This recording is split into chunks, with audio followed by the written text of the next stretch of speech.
This is Joshua O'Shea. I'm the young adult librarian at the Glen Ellyn Public Library. Today we have Terry Benshoof here. We are at the Glen Ellyn Public Library up in the third floor, and off camera running tech is Joey, and nobody's taking a note taker. And we are going to have a few simple questions, and then we're going to let Terry take it away, telling us what he thinks is interesting. But we're going to start with some biographical questions first. So, when were you born? 1946. I will be 77 in a few weeks. All right. Who were your parents? My parents were Paul Benshoof, or as we call him sometimes Paul the Fourth. When we do genealogy, we find that's a common family name. Okay. And he was born in western Iowa and then ended up getting drafted for World War II out of Portland, Oregon Draft Board. My mother, Mary Duda, D-U-D-A, was born in Braunschweig, Germany, and her family came here to the States in 1913 to avoid World War I. Okay. They settled in Chicago, and of course the obvious question would be, how did a guy from Portland, Oregon end up meeting and marrying a girl from Chicago? And that was a product of World War II. Dad was drafted. He made neon and electric signs for a living. He was a little older. He was about 24 and a half when he was drafted in 1942. And the military, in its inimitable style, said, electric signs, that's kind of like radar, and sent him through a very quick basic training, because they were obviously building up real quick at that point, and he was sent to Coyne Electrical School on the west side of the Loop here in Chicago, and met my mother through the barracks sergeant who was from Chicago but had stayed here with the military. Okay. So I was from a family of 3 siblings. I'm the oldest. Okay, yeah. And what were your siblings' names? My siblings were brother Ken, who was a year younger than me, now deceased, a sister, Judy, who is living in Georgia, and a younger brother who lives here in Glen Ellyn, north side of Glen Ellyn, Ron. He's about 8 years younger than me. Okay. Did any of them serve? No. Okay. How did they feel about either your family, anybody in your family, feel about you joining up? No one had any problem with it at all. My dad had been in the service, my uncles had been in the service in World War II, and the last of the generation before me just passed away in December at age 98. He was in the Navy in World War II and Korea. Okay. Got called back. Yeah. Schooling. Where was Schooling. your secondary school? Secondary school, I finished at St. Francis in Wheaton, class of 64, ancient history. Then I went to what was called UICC at the time, University of Illinois at Chicago Circle. We started at Navy Pier and then moved to the new campus on the west side. Graduated from there in 1968, and that was concurrent with the start of my military career. Okay. So then there wouldn't necessarily be any jobs or employment between college and active duty? No, I worked at scientific stores, student job in the school, which was a little odd. I was a political science major, and anecdotally, I interviewed for the job with student services, student employment, and the interviewer said, well, you're a political science major, we're looking for someone to work in science stores with the chemicals and biological supplies and so on.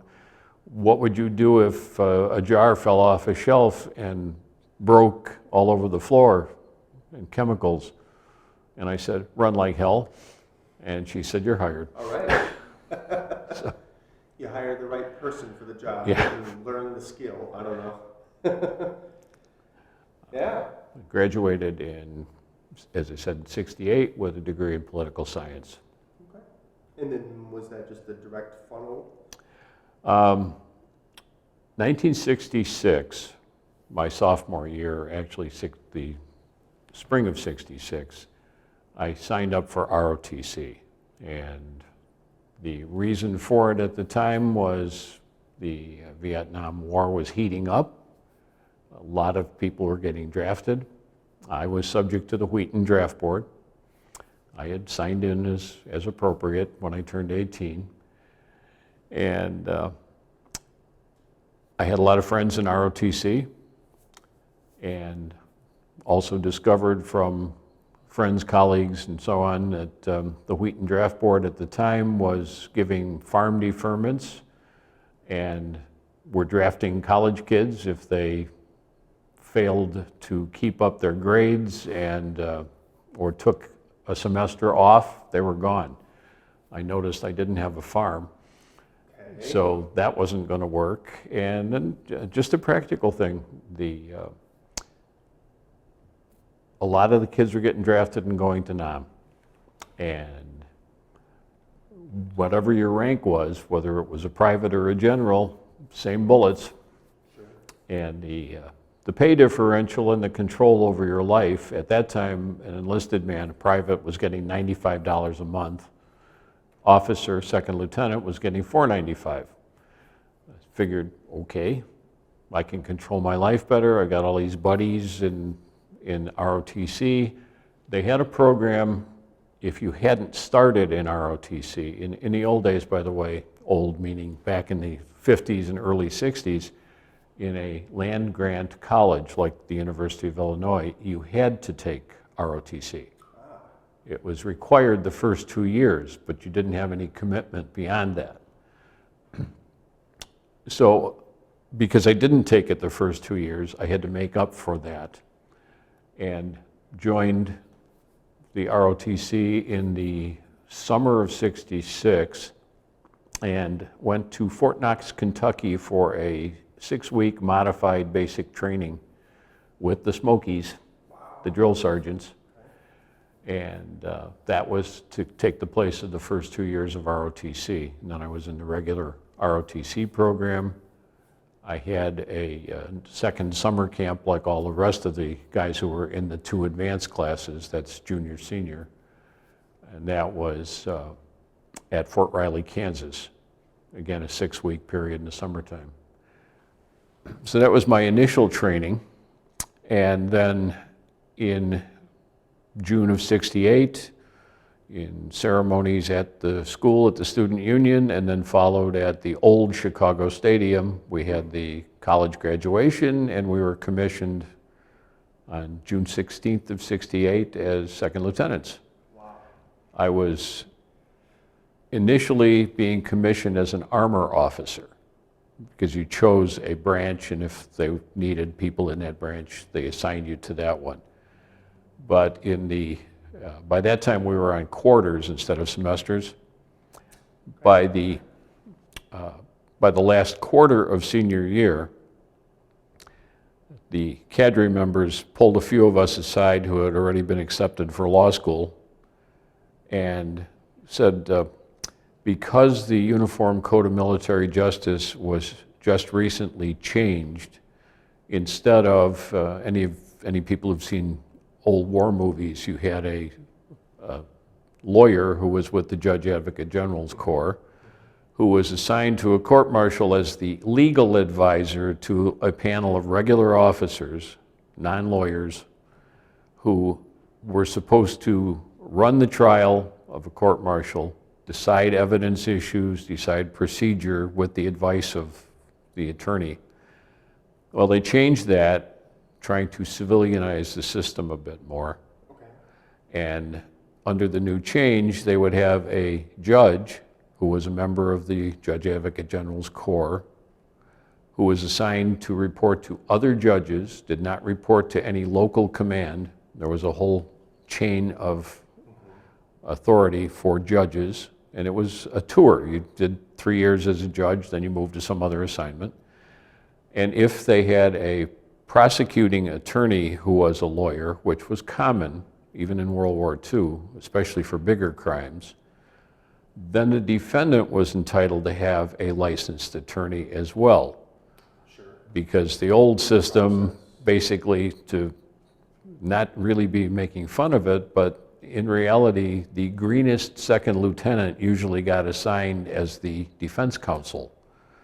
And that could have been for a capital murder case or anything else, and he had no idea what he was doing. So now the service had to, all services, Army, Navy, Air Force, all had to triple the size of their JAG Corps in '68 to accommodate the new law, because they were going to need more attorneys for every trial. So the cadre said to us, you guys who were accepted for law school, we'll give you an option.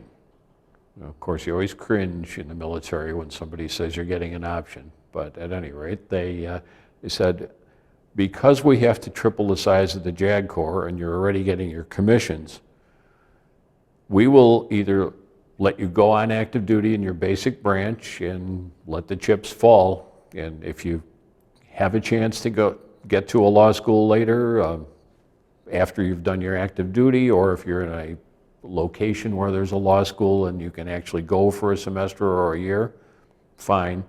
Or we will give you the option, no money, we will delay entry of active duty, you will report to the control group from the Army Reserve, in our case, your address, and every second year take a physical to make sure you're still in decent shape.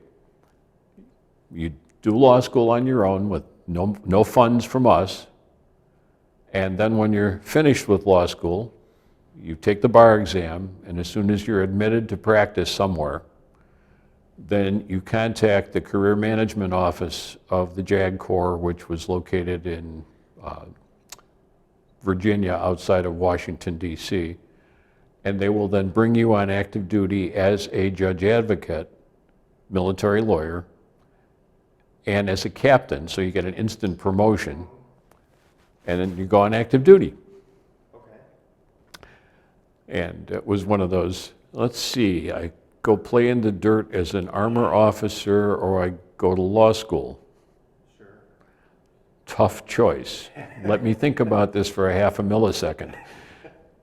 Opted for law school, which turned out to be a very lucky move, because what happened in the fall of 1968 when I started at DePaul Law, within weeks of starting, the draft system announced that they were abolishing the graduate school deferment, and 1968, there was no lottery. It hadn't started yet. Everyone in my freshman class the first semester at DePaul who was not a cripple, a female, a veteran, or an active reservist or guardsman was gone at the end of the first semester. And I coasted in that sense through law school and got admitted to practice in November of 1971 and was called to active duty in March of '72. Okay. So did law school feel about the same length as it would like civilian style law school? It was regular DePaul Law School. Only a couple of us actually went on through the military. One of the fellows was in a guard unit. He's now a judge in Cook County, and he retired as a full colonel. Okay. He did his 20-some years of active and reserve duty. And I basically went on active duty and went through the schools. You had to go through an officer basic school, did that. And then my first duty assignment, unfortunately, was, if you read Beetle Bailey, Camp Swampy, that's Fort Leonard Wood. Okay. Fort Leonard Wood is in the middle of Missouri. At that time, it was a very active, big Army post, had 70,000 people there. in troops and dependents and so on. And it's so far removed, it was the regional airport for central Missouri. It's about 80 miles south of Columbia and out in the middle of nothing. We joke that when the military tells you that the post you're going to has good hunting and fishing, that means you've got to hunt and fish to stay alive, but it was that bad. Wow, okay, sure. So when you started, practicing law for the military, was there, do you remember a time where you had either a, yes, this is what I've been working toward, kind of a moment of clarity, or was it? Probably a little different for me than some, and you go through an officer basic course, and that was at the University of Virginia. That's where the Judge Advocate School was located at that time. They now have their own building on the grounds at the University of Virginia in Charlottesville. But I had already practiced for a few months with a small firm before going on active duty as a judge advocate. I had worked back in the 12th century BC when I was in law school, or so it seems now. I worked as a clerk in a law office. You could actually do that.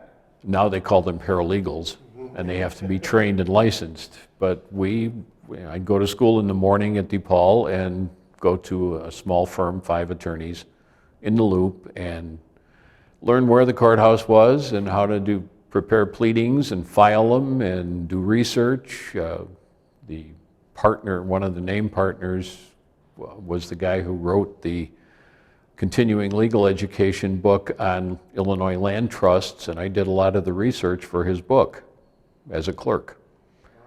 So in fact, I remember fondly that I must have driven a bar examiner crazy. Back then we had it was 5 sessions on the bar exam, all essay. Now they do a multiple choice test for all law bar admissions all over the country, multi-state. But ours was, you had these 5 sessions, 9 questions on each session. You answered any 8, your choice, of the questions for that session, and then each, 2 days in a row and then a half a day. And a couple of the questions happened to be in topics that I'd been doing research for the law firm. And I was actually able to put down case citations, which the examiner must have wondered what planet I'd come from. Yeah. So that was a little different. Sure. And then, what was your private life during law school and when you first started? Well, I had gotten married in the summer of 1969. And in the middle of senior year, had my first child, my oldest, who's now 52. And I had a study group that I studied with regularly every week, and remember my baby boy eating homework and playing with stuff as we studied in the apartment. So yeah, I was married, working, and had a kid, and then at my first full duty station at Fort Leonard Wood, we had a second child. And then I managed to, shall we say, make someone at the career management office at Tyson's Corners, Virginia, unhappy with me. And I got shipped from, Leonard Wood, by the way, is called Little Korea, because the terrain is so similar to Korea, and we. I didn't know if it was about dynamics between people. Well, some of it we jokingly said that it was called that because the natives there spoke English about as badly as the natives in Korea. But I got shipped to the 2nd Infantry Division in Korea as my next assignment, unaccompanied tour. So wife and children stayed here in the Chicago area. I was assigned as a defense counsel when I got there, and within a few months, because of rotations of troops, I became the chief defense counsel for the 2nd Infantry Division and several other defense assignments of other units that were attached to us. All told, my staff, which was myself and 4 other defense counsels, all younger guys, were responsible for providing defense and general legal for 20,000 troops. Wow. And So how many hours a week did you work? well, actually, not that horrible. We had our office hours from early in the morning till about 5, a little after 5. Usually did a little work in the evening. There wasn't much else to do. We were 18 kilometers from the DMZ, and Freedom Village was part of our area of operations. It was a semi-combat zone. There was no live combat going on. But my staff and I self-trained. I was the guy who assigned cases to people for trials.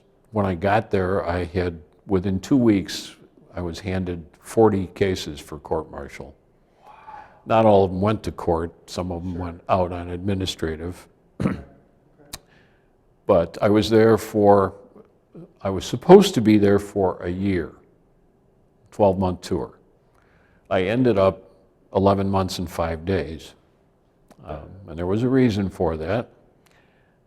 We counted as a win only if all charges and all specifications in a court-martial were found not guilty.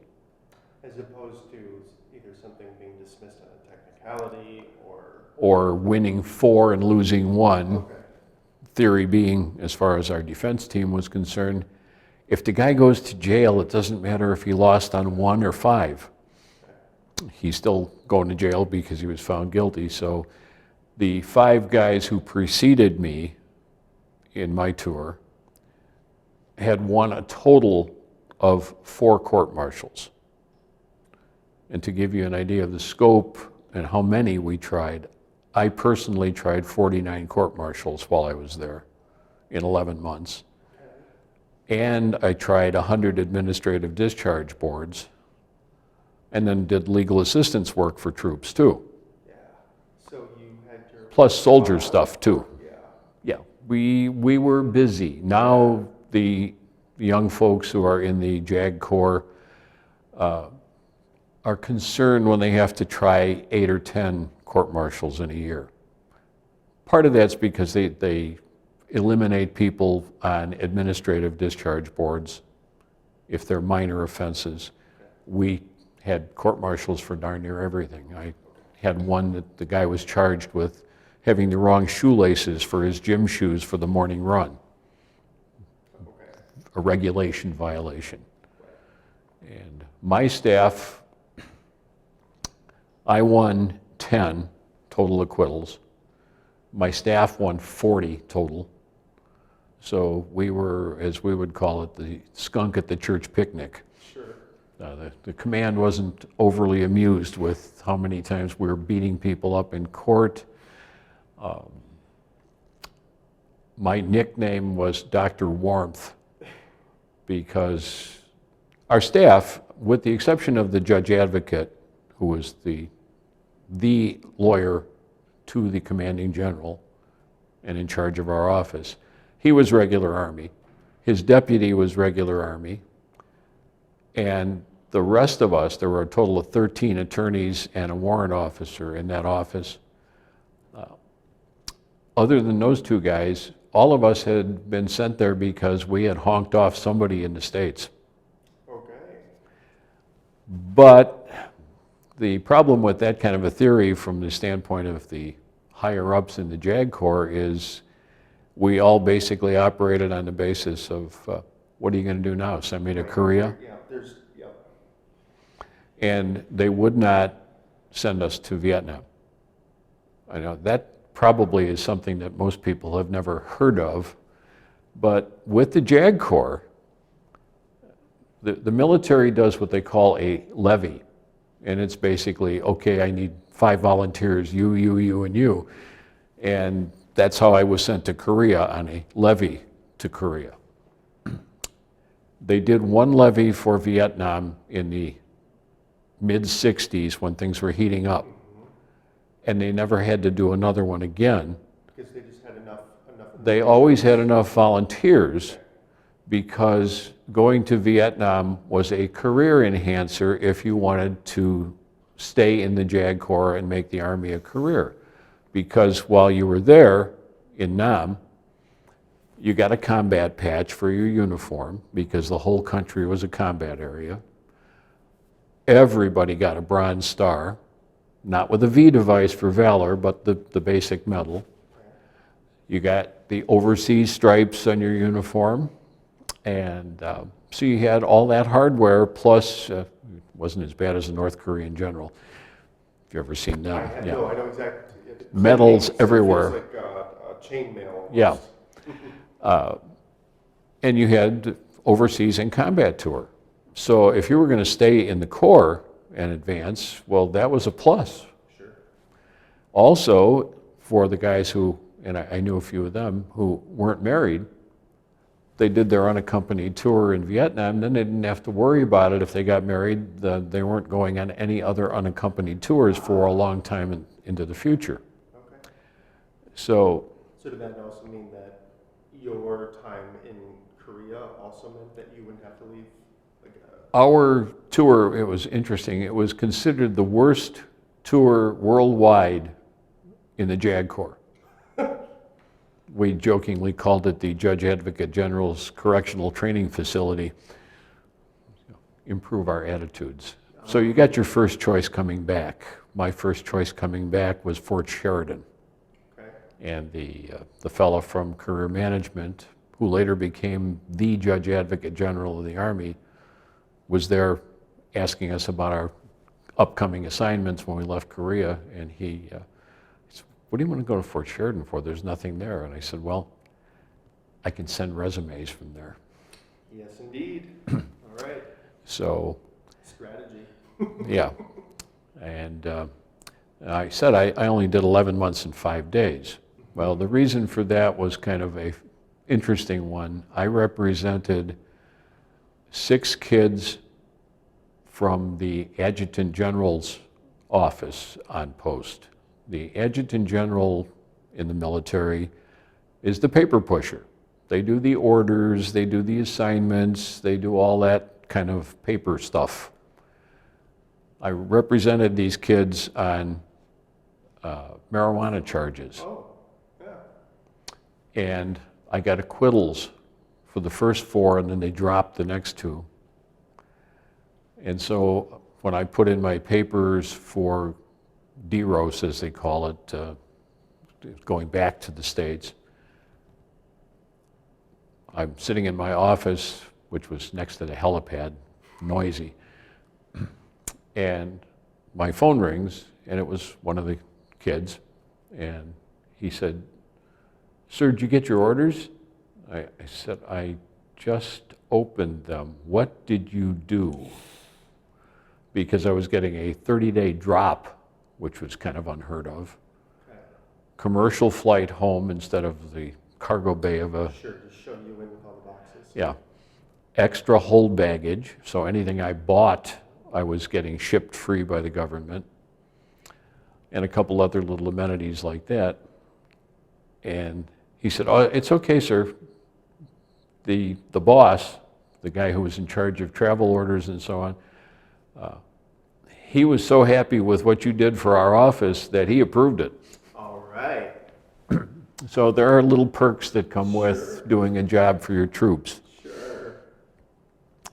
Yeah, so if you have to put up kind of with the, it's ironic, you went there maybe to have your attitude corrected, as it were, but then you have bad attitudes of the people that you are, who are prosecuting your clients. Yeah. But you make some interesting friends. Well, and one of the other aspects that fits what you just mentioned, yeah, you can get some other people kind of mad at you. And the deputy, who was a University of Chicago graduate, law school, and of course, that's a prestigious law school compared to DePaul. Sure. I had a few court-martials against him. And yeah, because that was just the nature. They had 5 prosecutors, 5 defense. And I beat him a couple times on relatively simple cases because he got all wrapped up in procedure and how to do it properly from a trial technique course and all that good stuff. And it didn't sit well when I beat him. The current system in the JAG Corps in all of the services is like the judges when you're assigned to a defense job, trial defense service. You report and are rated by only trial defense service people above you so that what I was subjected to doesn't happen. The chief prosecutor and deputy was my rater. Ooh. And so payback was in the form of the annual efficiency report. And Did he knock you on? oddly enough, I got 2 straight adverse efficiency reports, which at the time, and this kind of gets us into the other phases of my career with the Army JAG Corps. At the time, we'd been told when we were in the JAG basic course, if you have 2 adverse efficiency reports, end of career. When you come up for your next promotion, you'll get passed over, and as we jokingly say in the military, Passover is not a holiday. Right, yeah. Because it means you're done. And I had 2 straight adverse, because I also ran into the same problem at Fort Sheridan, beating the prosecutor. And, well, you either made a choice as an attorney ethically, either you sold out your career or you sold out your clients. And I could not ethically sell out my clients to enhance a career. Kind of feels like the stereotype. Just take the fall when boxes. Mm-hmm. You don't want to have to deal with this guy outside, but just take the fall. Yeah. You can't do that. So I got off active duty after another 10 months, had 3rd child, and went to work for a small personal injury defense firm in Chicago. And I stayed in the control group. And the reason that I stayed in the control group was that I was still of draft age. Things were still going on. And I figured, I'm a captain now. If I resign my commission, get off active duty, and then things heat up again, I don't care to be a private next time through. Oh, they wouldn't retain. Well, you don't retain your rank when you resign the commission. No, right, because it's a kind of a package deal. So I stayed in control group. Okay. I went to work for that personal injury defense firm. I went from there to being a house counsel with the trailer train company. You've seen their stuff go by here in the library on the tracks. All of the auto rack cars, the piggyback cars, box cars from T-Box, Yep.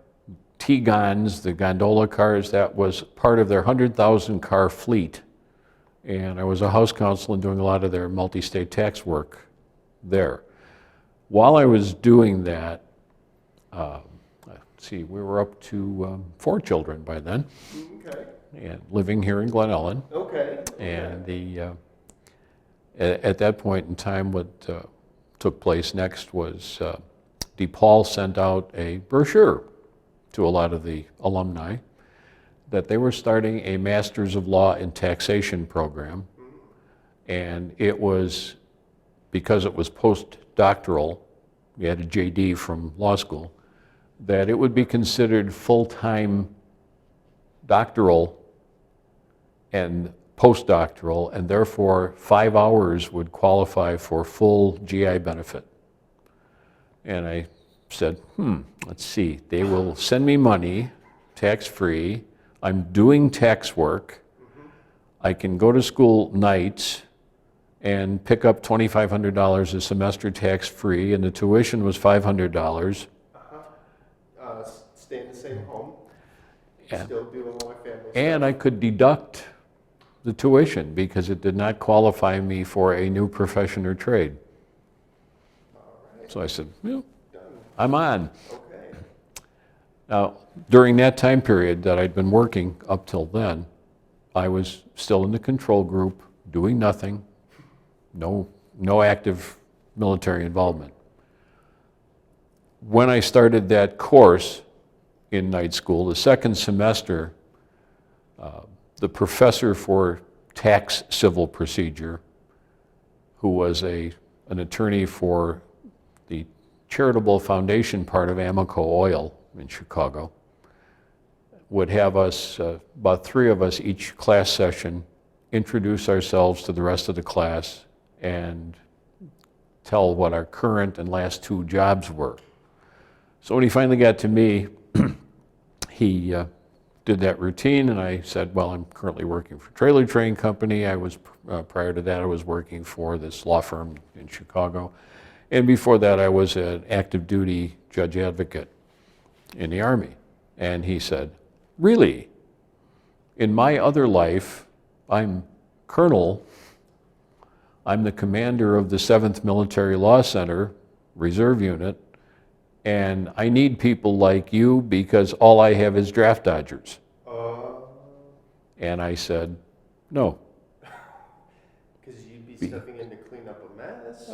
Because, remember, I had 2 straight adverse efficiency reports. And I figured, why waste time getting into a reserve unit, and the first time I come up for a promotion, which would be fairly quick, it'd be goodbye. So he kept at it. He kept pestering, do you know this guy? Well, yeah, he was in law school with me. Well, how about this guy? Met him while I was on active duty. This guy came down to Fort Leonard Wood with the reserve unit while I was there. And finally, one evening, he gave a name and said, do you know this guy? I said, oh, yeah, I know him. He was on duty at Fort Sheridan with me. And he said, well, he just got promoted to major. And I said, wait a minute. That's not possible. He had 5 years of active duty, because he was very proud of it, and 1 good efficiency report. And I said, so how could he possibly have gotten promoted? And I said, besides that, he left Fort Sheridan before I did, and I saw the letter from the staff judge advocate at Fort Sheridan to your predecessor as commander saying, do not accept this man. And he looked at me strangely and said, well, they don't pay any attention to the OARs of junior officers from active duty in the reserves. And I said, oh. That's kind of a new world. So I ended up, after talking to him further, signing back into the active reserve in, that would have been 1979, I think, or thereabouts, and stayed till the day before my mandatory retirement. Okay. So I had a total of active reserve, control group, and everything else of 28 years. All right. And retired wearing the same combat boots I'd been issued in ROTC. They have a date stamp on them, October 1965. So you cannot kill good combat boots. Okay. Do you mow the lawn in them? No, I keep them polished. Yeah, in the display. I've gotten to carry the colors for the American Legion parades here for 4th of July in Glen Ellyn, and I usually am wearing my combat boots. Military career in the reserves was a lot of interesting places and a lot of interesting jobs. Finally got promoted. I say finally because the next commander of the Reserve Law Center put me in for promotion because, as he said, you've been in 7 years already.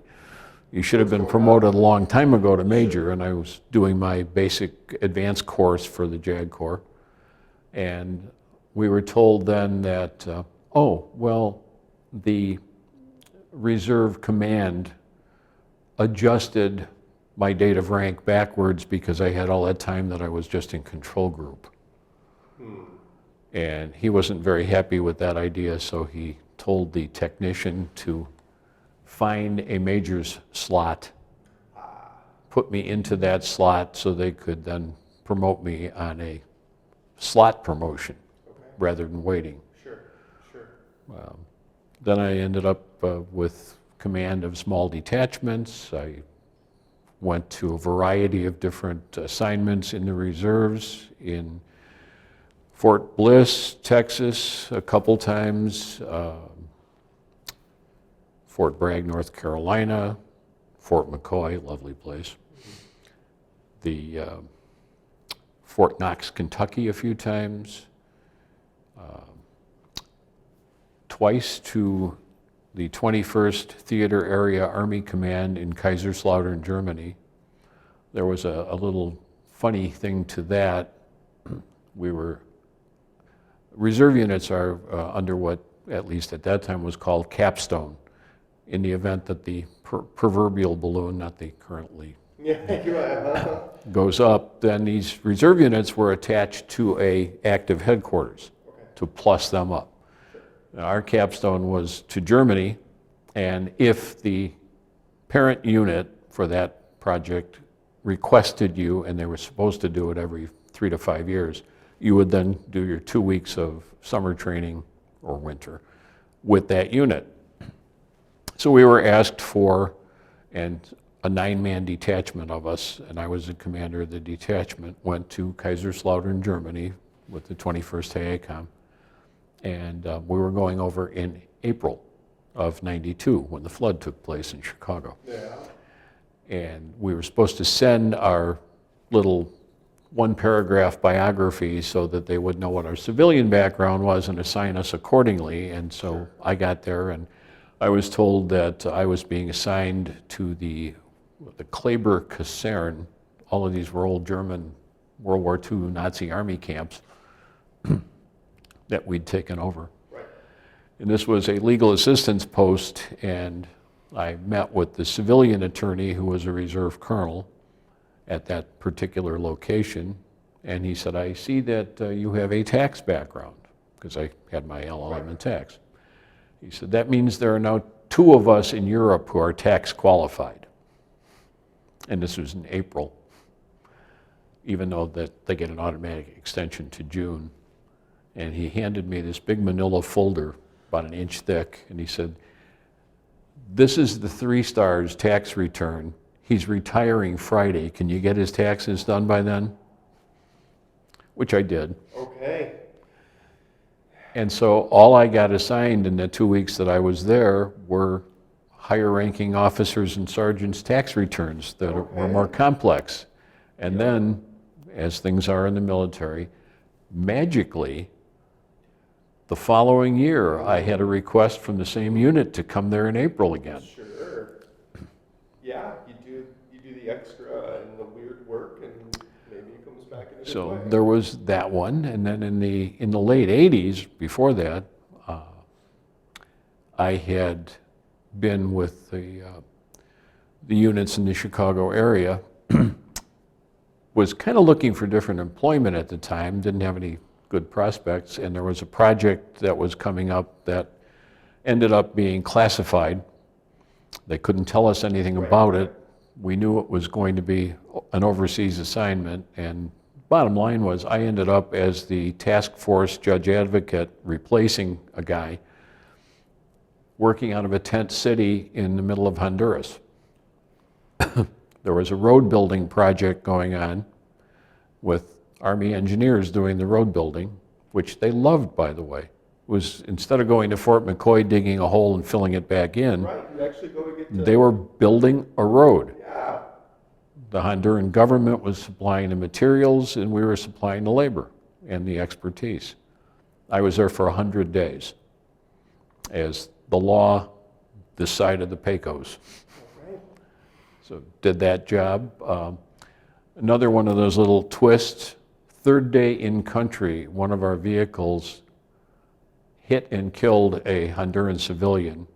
Not the driver's fault. But that was my third day in country, and the commander had greeted me when I came down there with, "I don't know why they sent you here. I don't need you. Find something to do for 100 days. Mm-hmm. Yep. Okay. And I ended up with a brand new pair of jungle boots that I had just been issued, jumping on a helicopter and landing in the middle of nowhere to try and scope out what had happened with the accident. I had two MPs who were actually EPW, enemy prisoner of war trained. They had no idea how to do an accident scene. Oh. And I had a paramedic with me on the helicopter, and the helicopter landed us and then had to go up to 5,000 feet to make radio contact back to base. And it was about 100 degrees out. Sure.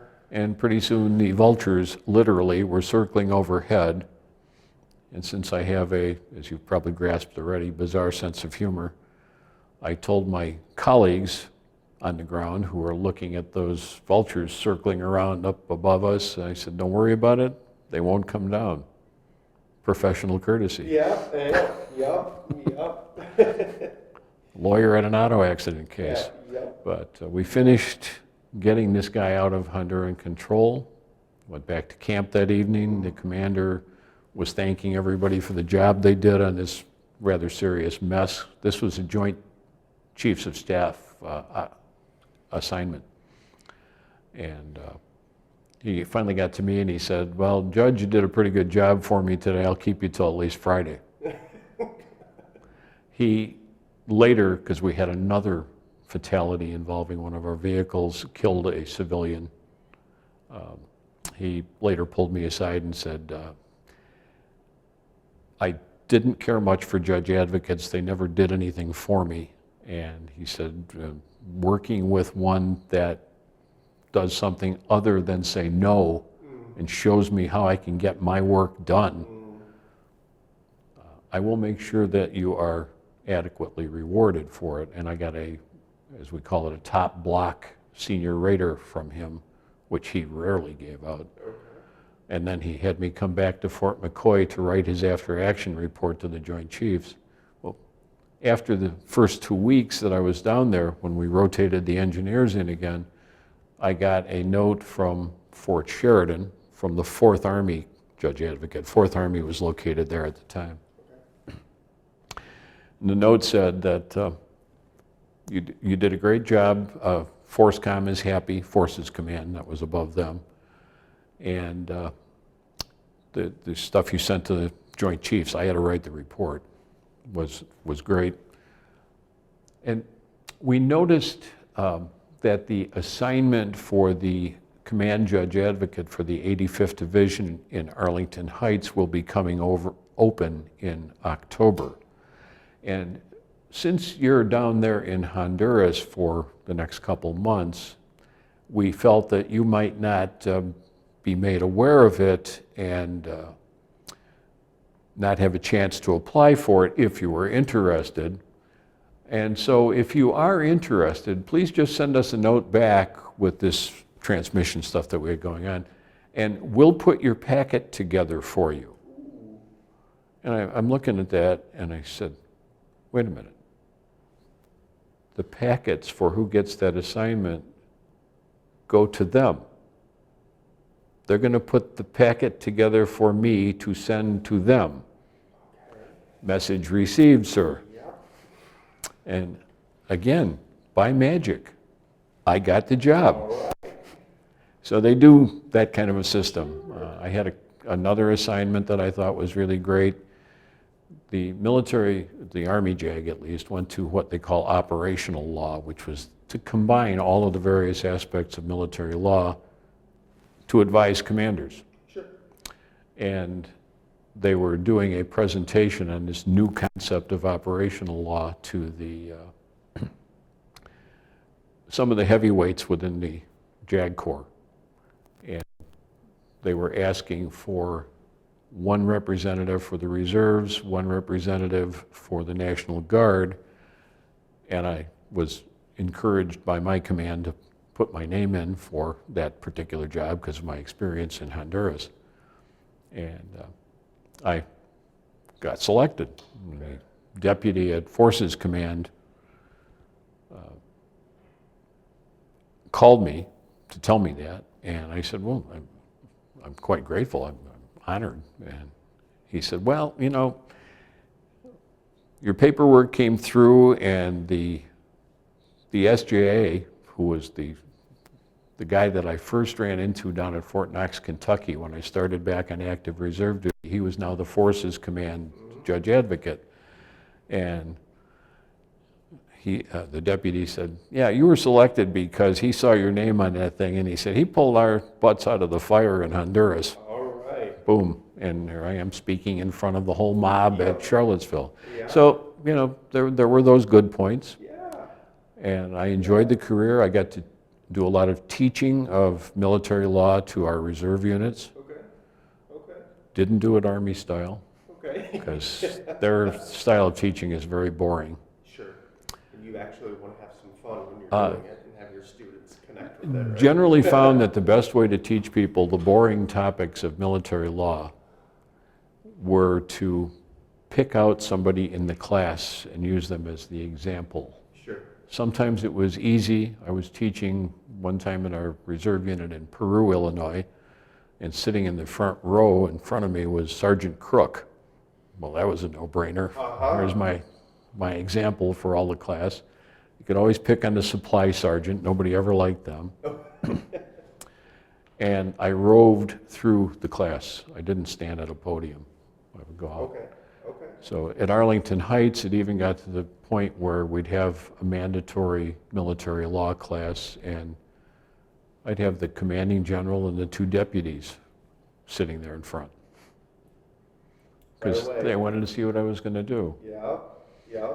The other, what I call a career highlight, which was not legal per se, was we went to Fort Bliss, Texas, El Paso, for a command post exercise. And part of it was our annual range firing. They did it all wrong. You're supposed to do all kinds of practice and then go to the range and practice and then fire for record from the range. Okay. And you're supposed to zero your weapon first to get a shot group so that you know your sights are aimed right. Well, first of all, I'm right-handed. Okay. But I had to train myself to shoot left-handed because I can only squint with my left eye open. Okay. Yeah. So I'm firing this way. Yeah.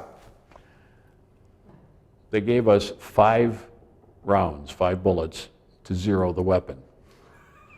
And then immediately to the pop-up targets for range fire. Ooh. And with that wonderful training, it would be 16 people at a time, and it was electronically scored. Okay. The first 16 riflemen, no one qualified. The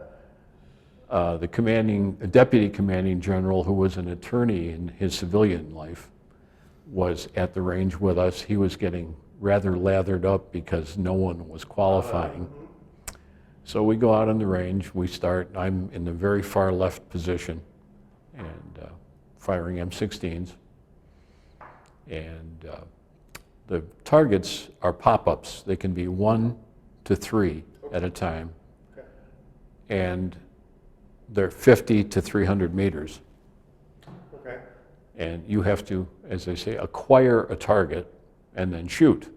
Sure. And you can't kick up stones and knock it down. It's got to pass through the target to trigger it and make it go down. Sure. We start, well, it used to be, you know, oh, that looked pretty good to me. Yeah, and, right. That's okay. good enough. It's fine. It's fine.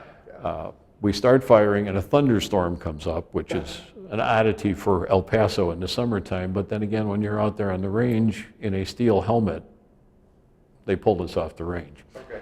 So we went back out after the storm passed. We finished firing, and they announced from the tower, good shooting in position number 1 with a 32 out of 40. That was me. Okay, so those 4, those 5 rounds that you had to learn to shoot Yeah. backwards, it Yeah. worked.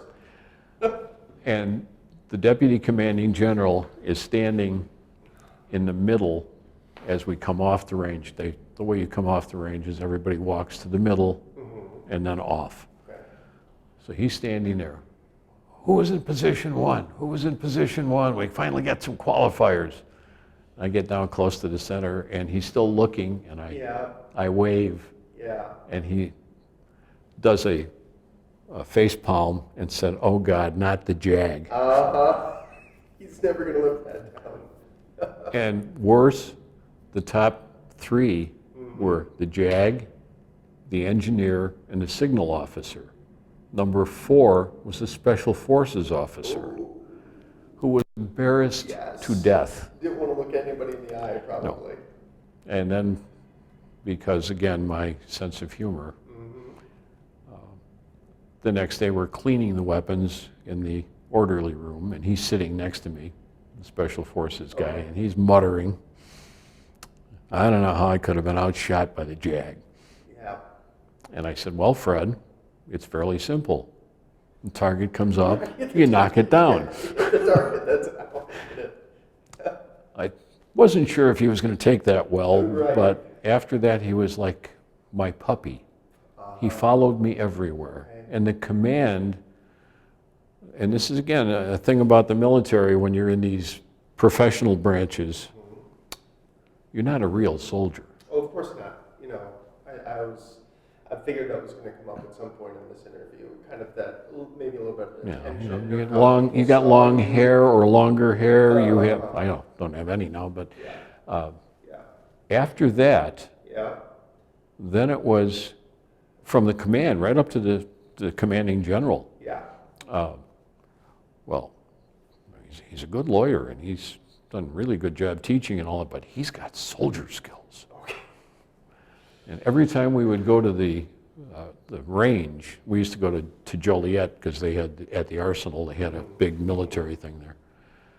I'd fire my weapon to 0 and I'd walk back up after grabbing the target, and there was the commanding general, the 2 deputy commanding generals, the chief of staff, They just, all standing there, wanted to see how I shot this time. okay. So since getting done, this will probably be a shock, at least to hear it initially. Since I retired from the military 27 years ago, I'm still involved in lots of military organizations. I'm a past post commander for Post 3 of the American Legion here in town. I'm a life member of VFW, life member of the Association of the U.S. Army, a life member of the Reserve Officers, now the Reserve Organization of America. Recently was kind of called back as a hired civilian for the ROA because they had some civilian-related things they needed done, and they have a national judge advocate, and I've had that role a couple times. But the current one is a sitting federal district judge. So he can't practice law because of his judicial job. So they had a couple things. They needed somebody with more expertise than the average person, and so they hired me back in. I also, through the ROA, was on the legal committee of the Confederation of Inter-Allied Reserve Officers, a NATO operation, meeting in many places in Europe, the US, and every year in Brussels. I did that for several years. I've been the host for the DuPage Bar Association, for the military Veterans Day functions for several years, which I prided myself in the fact that I could still fit in my uniforms. That makes sense. Got the boots and I have all of the standard stuff. I've got right now they're changing to the World War II style uniform again. I haven't bought that yet because that's $1,000 for that whole outfit. But I have a white mess uniform, that's a very formal one, which was for our wedding. I have a blue mess uniform, the dress blues. I have the older battle dress uniform for the field.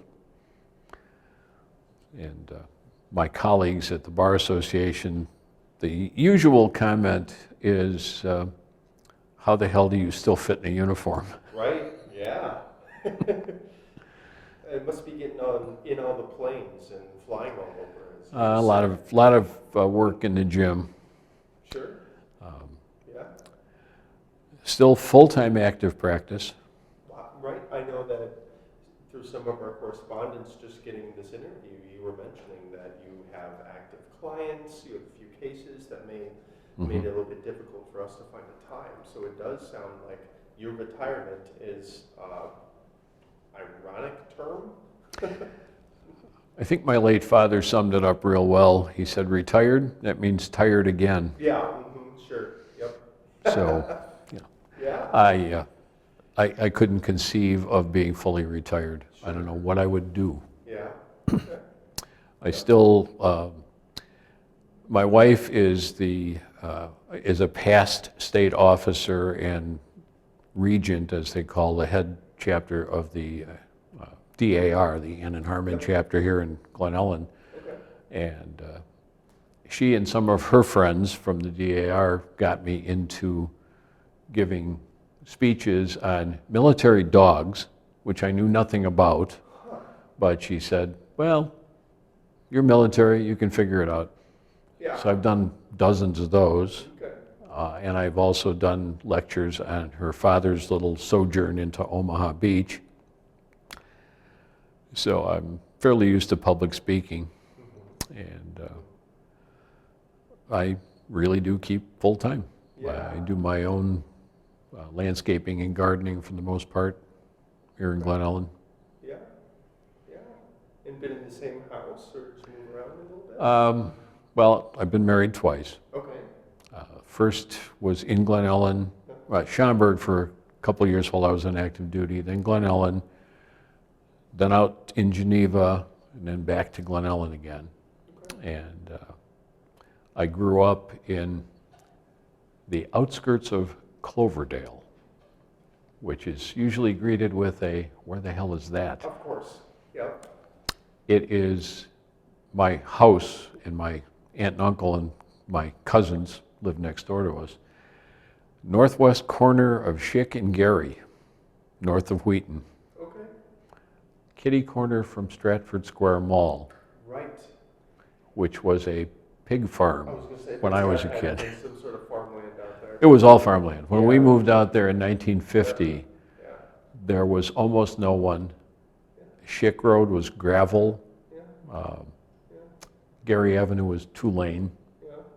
Wow. And there were, Cloverdale is the unincorporated area that was the intersection of Gary and Army Trail. Yeah, okay. And that was a mile from us, and there were like 2 houses between us and Cloverdale. Yeah. We didn't like crowds. Sure. Well, actually, I think my last question is going to be, since I'm the young adult librarian, what do you got? Someone who is a young person in high school and is, thinking military, but is typically for civilian life, you get the stereotypical images of a job or a life in the military. If you have a young person thinking about a life in the military, what are your kind of your broad pieces of advice? They have to have some idea of what they want to do. Mm-hmm. There is virtually every job you can think of that's in the military if you're qualified to do them. I mean, you can't become a doctor, you can't become a lawyer without the professional training. To become a law clerk, you could do that. Become a court reporter, you could do that. You want to be a medical technician, you can do that. One of my friends from high school days was drafted after getting a master's in neurobiology, and he ended up as a lab technician at Walter Reed. Okay. Yeah, a lot of guys are going to end up as bullet pushers, as we would call them. And in fact, everyone who goes into the military will be trained as a soldier. Sure. Because you need to be. If you look at, and I study a lot of military history, you look at the Battle of the Bulge, one of the units that held off the Nazi offense for about 2 days was a made-up group of cooks, musicians, and clerks that a colonel put together to defend the headquarters and an important crossroads, and held off the Wehrmacht for a few days. Yeah, so you had that core training, and so do you think it would be fairly accurate to say if there's a job in civilian life, there could be a parallel in military? With the exception of being an infantryman. Okay. But what you do get, regardless of what your job is in the military, is just the very basic. You learn how to follow, you learn how to be timely, how to perform, how to do the tasks that you're assigned to, and Lord knows these days, that's hard to find. If you stay in longer, you will advance into leadership positions. And leadership isn't something you can just teach. You have to have the basics there, but they will shape and form it. My youngest son went to West Point. He's now teaching statistics at Triton after getting a master's in statistics from Northern. He was an engineer officer. He was first in his class in civil engineering. Unbelievably good program in learning. ROTC is great too if you don't have the the type of level of not just maturity but desire. You can't go to a military academy if you don't want to be there. If you Right. wanted to go there for an uncle or a grandfather, you won't last. Gotcha. The education's good. The military does try to get people to follow education, not just military education, to advance to sergeant's ranks and on up to sergeant major. They want you to have degrees. Officers not only get their military schooling, they're expected, if they want to advance on up to the lieutenant colonel and above levels, better figure on finding some time to get at least a master's degree, if not a doctorate. It's no longer the World War II veteran type, and things are so sophisticated now. I mean, it's amazing. While I was at Leonard Wood, they actually took us down to the heavy equipment yard and tossed us up on pieces of equipment and said, "You want to operate that, sir?" I don't really have a lot of training, like none. And I operated an articulated payloader on 3 minutes of instruction from the sergeant. But you can learn all that stuff. Sure. You want to be an aviation mechanic, there's jobs. You want to be a pilot, there are jobs. Less than the Air Force or the others. But the big thing with the military, we tell this, I was also a West Point Field Force member while my son was at the academy and later for like 17 years total. If you want to play with heavy equipment or fly jets, Army's not for you. Those big toys are somebody else's. What the Army teaches more than any of the other branches of service is leading people. And that's something you just don't necessarily get in a civilian job. Sure. I think that's a perfect place to end this up here. That's perfect.